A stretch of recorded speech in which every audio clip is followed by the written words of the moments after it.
2 നിന്റെ സഭയ്ക്ക് വേണ്ടി എന്ന് പറഞ്ഞാൽ അതിനകത്ത് എന്തൊക്കെ വരും? ആദ്യം പറഞ്ഞത് ലോക്കൽ സഭ, അത് കഴിഞ്ഞു എഫേസ്യർ 6:18 വായിച്ചു. എഫേസ്യർ 6:18 പ്രധാനമായിട്ട് ആർക്കൊക്കെ വേണ്ടിയാ? പിന്നെ ആരാ? എനിക്ക്. പൗലോസ് എന്ന് പറഞ്ഞാൽ നമുക്കാരാ? സെൻട്രൽ പാസ് എന്ന് ഇരിക്കട്ടോ അല്ലേ? അതോ സീനിയർ പാസ് ഒന്ന് വെക്കണോ? ആ, അപ്പൊ ആർക്കൊക്കെ വേണ്ടി പ്രാർത്ഥിക്കണം? നമ്മുടെ പാസ്സർക്ക് വേണ്ടിയും സീനിയർ പാസ്റ്റേഴ്സിന് വേണ്ടിയും പ്രാർത്ഥിക്കണം. ഉത്തരവാദിത്വമില്ലാതെ പോകരുത്. ദൈവസഭ നിലനിൽക്കണമെങ്കിൽ അപ്പോസ്തലന്മാർ വേണം. ഞാൻ പറയുന്നത് ശ്രദ്ധിച്ചു കേൾക്കുക. ദൈവസഭ സ്വതന്ത്രമല്ല. ദൈവസഭ ഒരു ചെയിനാണ്. ഒരൊറ്റയാളെ കൊണ്ടൊരു സഭ പോകത്തില്ല. അതിന്റെ മുകളിൽ ദൈവദാസന്മാരെ ദൈവം വെച്ചിട്ടുണ്ട്. ഭരണമോ അധികാരമോ ഉപയോഗിക്കാനല്ല, പക്ഷെ ദൈവത്തിന്റെ പദ്ധതിയിൽപ്പെട്ടതാണ്. അപ്പോസ്തലന്മാർ ദൈവസഭയ്ക്കുണ്ട്. അവരെ കുറ്റം പറയാനായിട്ട് കോൺട്രാക്ട് എടുത്തവർ അത് ചെയ്തോട്ടെ, അതിന് വരവുള്ളവരുണ്ട്. അത് ദൈവം അവനുമായിട്ട് തീർത്തോളൂ. നിന്റെ ജോലി അതല്ല. അവർക്ക് വേണ്ടി പ്രാർത്ഥിക്കും. അപ്പോസ്തലന്മാർക്ക് വേണ്ടി പ്രാർത്ഥിക്കണം.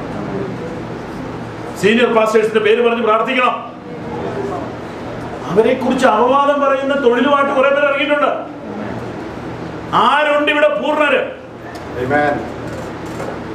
ജീവിതകാലം മുഴുവനും മറ്റൊരു തൊഴിലിനും പോകാതെ വേദപുസ്തകം പഠിപ്പിക്കാൻ മാത്രം വേർതിരിഞ്ഞ ഒരായുസ് മുഴുവൻ ആത്മാക്കളെ നേടിയ ദൈവദാസന്മാർക്ക് വേണ്ടി പ്രാർത്ഥിക്കണം.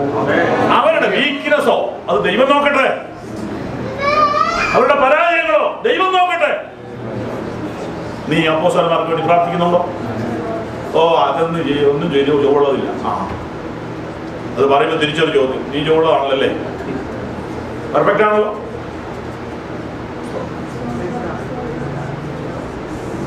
അപ്പോസ്തലന്മാർക്ക് വേണ്ടി പ്രാർത്ഥിക്കണം. പ്രവാചകന്മാർക്ക് വേണ്ടി പ്രാർത്ഥിക്കണം. പ്രവാചകന്മാരെ കുറ്റം പറഞ്ഞാൽ മാത്രം പോരാ, നല്ല പ്രവാചകന്മാർ ഉണ്ടാകണേ പ്രാർത്ഥിക്കും, നിലനിൽക്കാൻ പ്രാർത്ഥിക്കണം. സുവിശേഷന്മാരുണ്ടാകാൻ പ്രാർത്ഥിക്കണം. ഇടയന്മാർക്ക് വേണ്ടി പ്രാർത്ഥിക്കണം. രണ്ടാം കാറ്റഗറിയിലോട്ട് കയറി രണ്ടാമത്തെ കമ്പാർട്ട്മെന്റ് നിൽക്കുക നമ്മള്. യേശു തനിക്ക് ചുറ്റുമുള്ള ശിഷ്യന്മാർക്ക് വേണ്ടി പ്രാർത്ഥിച്ചു എന്ന് പറയുമ്പോൾ പ്രസന്റ് നിലവിലുള്ള സഭയിലെ മുഴുവൻ അംഗങ്ങൾക്ക് വേണ്ടിയും സകല വിശുദ്ധന്മാരെന്നൊരു പദം അവിടെ ഉപയോഗിച്ചിട്ടില്ലേ? അങ്ങനെയാണെങ്കിൽ ചൈനയിലും റഷ്യയിലും എല്ലാം വരുന്നില്ലേ? ഇതിനകത്ത് നമുക്കത് അറിയാൻ മേലാത്തതുകൊണ്ട് നമ്മൾ ഒറ്റയടിക്ക് അങ്ങ് വിടുക. പക്ഷെ അത് കുറച്ചുകൂടെ അതിനെ ഒന്ന് നിർത്തി ബ്രേക്ക് ആവണം. ഇവിടെ ഞാൻ ശ്രദ്ധിച്ചു, സ്റ്റോപ്പ് എന്ന് എഴുതിയിട്ടുള്ള ബോർഡ് ഉള്ളിടത്ത് വന്നാൽ ഒരൊറ്റ വണ്ടി ഇല്ലേലും ചവിട്ടുന്നു. അപ്പൊ ആളുകൾക്ക് വണ്ടി ഓടിക്കാൻ അറിയാം. നാട്ടിലാണേലും 10 ബോർഡ് ഇരിപ്പുണ്ടെങ്കിലും ചവിട്ടുക. ഇതുപോലെ ഒന്ന് ചവിട്ടണം പ്രാർത്ഥനയ്ക്ക് ഇടയ്ക്ക്. സത്വവേഗോറികൾ അങ്ങനെ പോകാതെ സ്റ്റോപ്പ്. എല്ലാം ഓർത്ത് പ്രാർത്ഥിക്കും.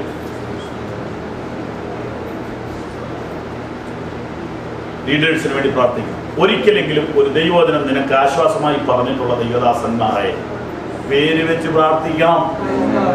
ആ, ഒരു ദൂത് നിന്നോട് പറഞ്ഞിട്ടുണ്ടോ? ഒരു വചനം നിനക്ക് അനുഗ്രഹമായോ എങ്കിൽ ആ മനുഷ്യന്റെ പേര് എഴുതുക. കാരണം നാളെ അയാൾ വീണു അല്ലെ നശിച്ചു, കാശിന്റെ പുറകെ പോയി എന്നൊക്കെ കേൾക്കാതിരിക്കണമെന്നുണ്ടെ പ്രാർത്ഥിച്ചോണം. ആ, നശിച്ചു എന്ന് കേൾക്കുമ്പോ ഉത്തരവാദി നീയും കൂടിയാന്ന് ഓർത്തോണം. ദൈവമേ, ആ ദൈവദാസനെ നിലനിർത്തണേ. പ്രിയപ്പെട്ടവരെ, എന്തോരും അപകടങ്ങൾ, എന്തോരും പ്രതിസന്ധികളെയാണ് യഥാർത്ഥ ദൈവദാസന്മാർ തരണം ചെയ്യുന്നതെന്ന് അറിയാമോ? ഇതൊരു സ്ട്രഗിളാണ്, ഇതൊരു പോരാട്ടമല്ലേ, ഇതൊരു യുദ്ധമല്ലേ. വിശുദ്ധിയോടെ ജീവിക്കുന്ന ഭക്തന്മാരായ ദൈവദാസന്മാർ യുദ്ധമാണ് ചെയ്തുകൊണ്ടിരിക്കുന്നു. അവർക്കൂടി ഇടിവി നിൽക്കുന്നുണ്ടോ? സ്വന്തം 5 കൊല്ലം മുമ്പ് കർത്താവ് എന്നോട് പറഞ്ഞു, നിനക്ക് വേണ്ടി പ്രാർത്ഥിക്കുന്നവരെ ബലപ്പെടുത്തുക, നിനക്ക് വേണ്ടി പ്രാർത്ഥിക്കുന്ന ഒരു ഗ്രൂപ്പിനെ വളർത്തുക. ആക്സിഡന്റിന് ശേഷം അത് വളരെ ഇമ്പോർട്ടൻ്റ് ആയി ദൈവം എന്നെ ഓർമ്മിച്ചു. നമുക്ക് വേണ്ടി പ്രാർത്ഥിക്കണം. കേരളത്തിൽ എനിക്കൊരു സഭയുണ്ട്. അത് ഉള്ളത് കൊണ്ടാണ് ഇവിടെ അധികം നേരം നിൽക്കാറ്. ഇപ്പോ 6 മാസം നിൽക്കാനുള്ള എല്ലാ സൗകര്യവും ഉണ്ട്. പിണങ്ങി കിടക്കുക പറ്റത്തില്ല. ഒരു മാസത്തെ അവധി തന്നിട്ടുള്ളൂ സഭ. പിന്നെ നീട്ടിയൊക്കെ എടുക്കാം, സിക്ക് വിളിക്കുക എന്നൊക്കെ പറയുക, അതൊക്കെ ചെയ്യാം, പറ്റത്തില്ല.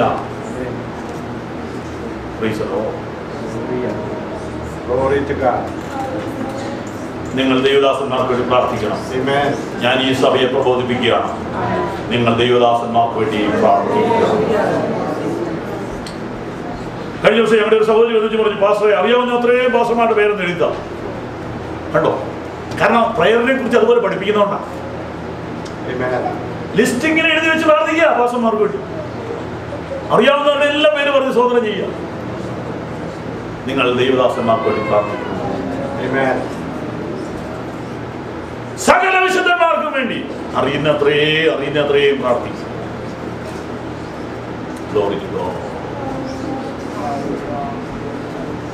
രണ്ടാമത്തെ കമ്പാർട്ട്മെന്റിൽ ഒന്നാം നമ്മുടെ ലോക്കൽ സഭ, ലോക്കൽ പാസ്റ്റർ. 2 സഭയുടെ മുകളിലുള്ള അധികാരികൾ, ദൈവമാക്കി വെച്ച അപ്പോസ്തലന്മാർ, സീനിയർ പാസ്റ്റേഴ്സ്. 3 ലോകം മുഴുവൻ ചേറി പറക്കുന്ന വിശ്വാസികൾ. 4 ഇന്റർനാഷണൽ പ്രീച്ചേഴ്സ്, ലോകത്ത് ദൈവം ഉപയോഗിക്കുന്ന വിശുദ്ധന്മാർ. നിങ്ങളോട് വചനം പറഞ്ഞിട്ടുള്ളവർ, നിങ്ങൾക്ക് അനുഗ്രഹമായിട്ടുള്ളവർ എല്ലാം ദൈവത്തിൽ ഉയർത്തി ഉയർത്തി ഉയർത്തി ഉയർത്തി ഉയർത്തി ഉയർത്തി സ്വപ്നം ചെയ്ത് സ്വപ്നം ചെയ്ത് സ്വപ്നം ചെയ്ത് സ്വപ്നം. പ്രിയരെ, നാം ഇതിന്റെ മുമ്പിൽ സമർപ്പണം ചെയ്യുമോ? കണ്ണുകളടച്ചാൽ. കുറ്റം പറയുന്ന ജോലി നിന്നെ ഏൽപ്പിച്ചിട്ടില്ല, എന്നാൽ അഭിഷേകന്മാർക്ക് വേണ്ടി പ്രാർത്ഥിക്കുന്ന ജോലി നിന്നെ ഏൽപ്പിച്ചത് ചെയ്യുന്നില്ല, ഏൽപ്പിക്കാത്തത് ചെയ്യുന്നുണ്ട്. ഇതാണ് പലയിടത്തും സംഭവിച്ചിരിക്കുന്നത്. ഏറ്റുപറയുക, തെറ്റേറ്റു പറയുക, കുറ്റങ്ങൾ ഏറ്റുപറയുക.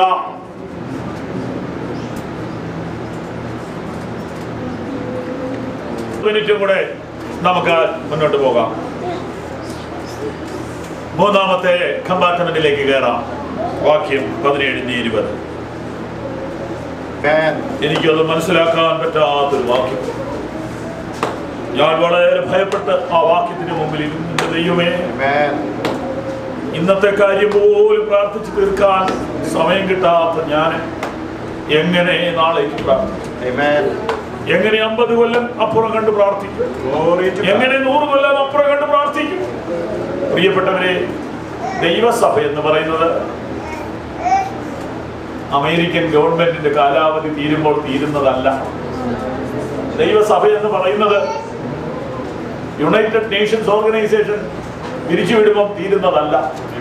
ദൈവസഭ നിത്യ പദ്ധതിയാണ്. അതിലെ അംഗങ്ങളുടെ പ്രയർ നിത്യമാണ്. നീ പ്രാർത്ഥിക്കുന്ന നാമം മണ്ണിൽ ദ്രവിച്ചു ചേരും. ഇതിന്റെ പ്രാർത്ഥന നിത്യതയിൽ കത്തും.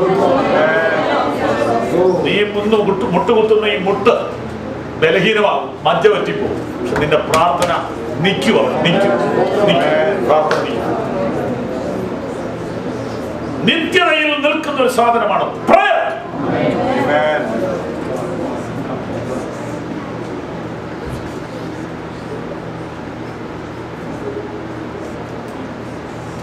ഇന്ന് സഭയിൽ ഇല്ലാത്ത ചിലരെ ഇന്ന് പ്രാർത്ഥനാ മുറിയിൽ കാണുക. ഇതാണ് 3ാമത്തെ ദൂത്. ഇന്ന് നിന്റെ വീട്ടിൽ ഇല്ലാത്ത ചിലരെ പ്രാർത്ഥനാ മുറിയിൽ നീ കാണുക. ഇന്ന് നിന്റെ പേഴ്സിൽ ഇല്ലാത്ത ചിലത് പ്രാർത്ഥനാ മുറിയിൽ കാണുക. ഇന്ന് നിന്റെ ഓഫീസിൽ ഇല്ലാത്ത ചിലത് പ്രാർത്ഥനാ മുറിയിൽ കാണുക.